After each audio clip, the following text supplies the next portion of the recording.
안녕하세요. 울산 아이누리 한의원 원장입니다. 오늘 촬영할 유튜브 동영상은 이렇게 칼슘 영양제 복용과 관련되어서입니다. 진료실에서 환자들에게 간혹 질문 듣는 내용인데요. 뼈 건강, 그러니까 성인들 중에서 골다공증, 아니면 간혹 아이들 중에서는 키 성장 때문에 칼슘 영양제 복용은 어떻느냐라고 질문을 받습니다. 하지만 제 답은 꼭 칼슘은 음식을 통해서 섭취를 하고 이렇게 인공합성 보충제 형식으로 복용하는 것은 좋지 않다고 얘기를 드리고 있습니다.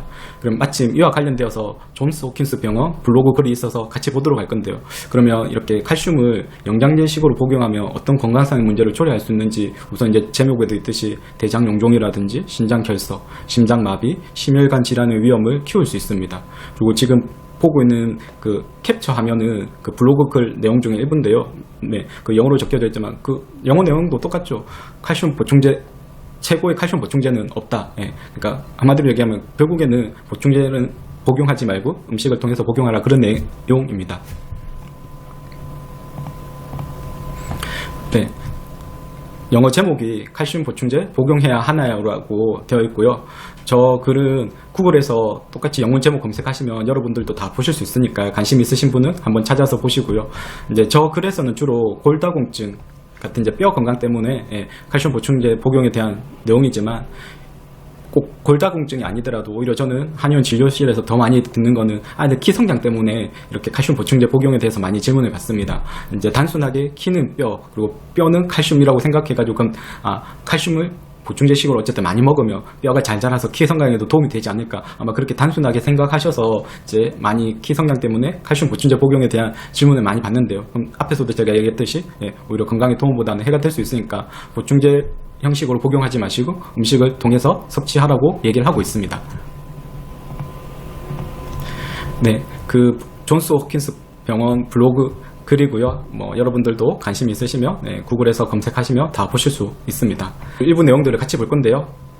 칼슘 보충제가 뼈 건강에 전혀 도움이 되지 않을 수 있음을 알아야 합니다. 오히려 심지어 보충제는 해가 될 수도 있다고 하는데요. 중요한 건강 문제를 유발할 수도 있습니다.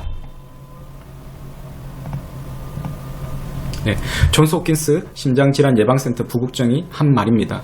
알약 형태, 알약 형태가 아니라도 어쨌든 이렇게 인공합성 보충제 형식으로 된 칼슘 보충제는 음식을 섭취할 때와 같은 방식으로 체내에서 처리되지 않습니다. 이거는 꼭 칼슘 말고도 다른 영양소들도 마찬가지입니다. 그러니까 이렇게 식품을 통해서 섭취하는 거랑 이렇게 보충제 형식으로 섭취하는 거랑 우리 몸에서 체내에서 처리되는 방식은 전혀 다르니까요.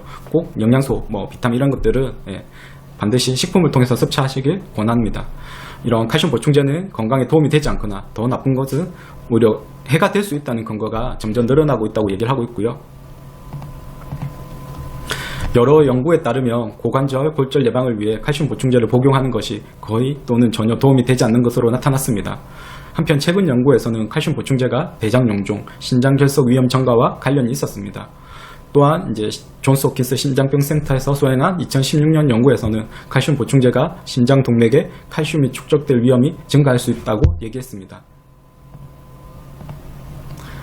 마찬가지 그 심장질환 예방센터 부국장이 계속 다음과 같이 얘기하고 있습니다. 칼슘 보충제는 심장마비와 심장질환에 기여할 가능성에 대해 매우 우려하고 있습니다. 신체는 한 번에 500mg 이상의 칼슘을 처리할 수 없습니다. 혈중 칼슘 수치가 높으면 혈전이 유발되거나 칼슘이 동맥벽을 따라 침착되어 혈관이 좁아질 수 있다고 얘기를 하고 있습니다.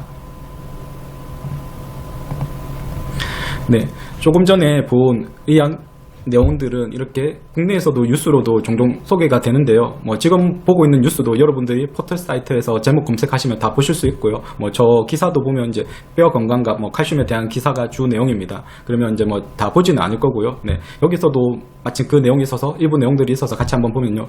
대한 골다공증 학회는 해당 보고서에서 칼슘은 1차적으로 음식을 통해 섭취하는 것을 권장한다. 칼슘 보충제는 필요 이상 섭취하더라도 추가적 이득이 없고 부작용 위험이 증가할 수 있다.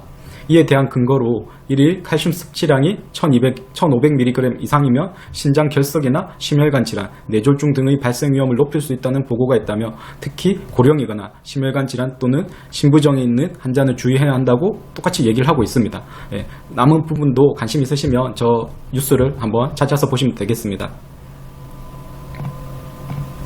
네, 마찬가지 이 뉴스도 똑같고요. 칼슘 영양제 형태로 먹지 말아야 심장병 위험을 높일 수 있다고 앞에서 저희가 얘기한 똑같은 뉴스입니다. 마찬가지 이 뉴스도 포털 사이트에서 제목만 검색하시면 다 보실 수 있으니까 관심 있으신 분은 한번 찾아보시길 바랍니다. 네, 그러면 더 나은 칼슘 선택을 위해서 결국 얘기하는 게 음식을 통해서 칼슘 섭취를 하는 것은 안전하다고 얘기를 하고 있습니다. 그리고 대부분의 사람들은 음식을 통해 적절한 칼슘을 섭취할 수 있다고도 얘기를 하고 있고요. 19세에서 50세 사이의 여성은 하루에 1000mg의 칼슘을 섭취하라고 얘기를 하고 있고요. 그리고 50세 이상 여성의 목표는 하루에 1200mg입니다. 그리고 이제 그럼 칼슘이 좋은 음식 공급원으로서 얘기하고 있는 게 아몬드, 오렌지, 말린 무화과, 대두, 이런 콩, 그리고 우유, 요구르트와 같은 유제품인데 꼭 저지방 유제품을 섭취하십시오. 그리고 케일이나 시금치와 같은 잎이 많은 녹황색 채소, 그리고 저기에는 없지만 제가 이제 저기 플러스 시켜놓은 게 뭐 멸치라든지 미역, 다시마 같은 갈색 해초류에도 당연히 이제 좋은 칼슘의 공급원이 될 수 있습니다. 그리고 뼈 건강에 있어서 이렇게 음식 말고도 당연히 운동도 도움이 되는데요. 활동적이고 규칙적인 운동은 뼈 건강에 도움이 됩니다. 걷기, 조깅, 웨이트 트레이닝과 같은 체중 부하 운동은 특히 뼈 손실을 예방하는 데 도움이 됩니다.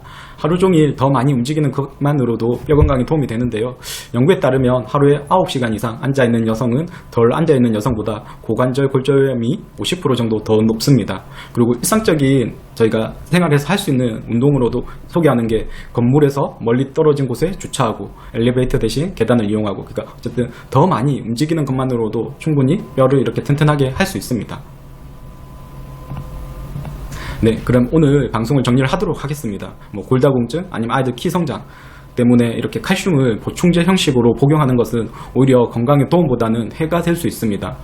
뭐 대장용종, 신장결석, 심장마비, 심혈관 질환, 뭐 뇌혈관 질환도 마찬가지고요. 이런 질환의 위험을 높일 수 있으니까 꼭 칼슘은 음식을 통해서 섭취하시길 바랍니다.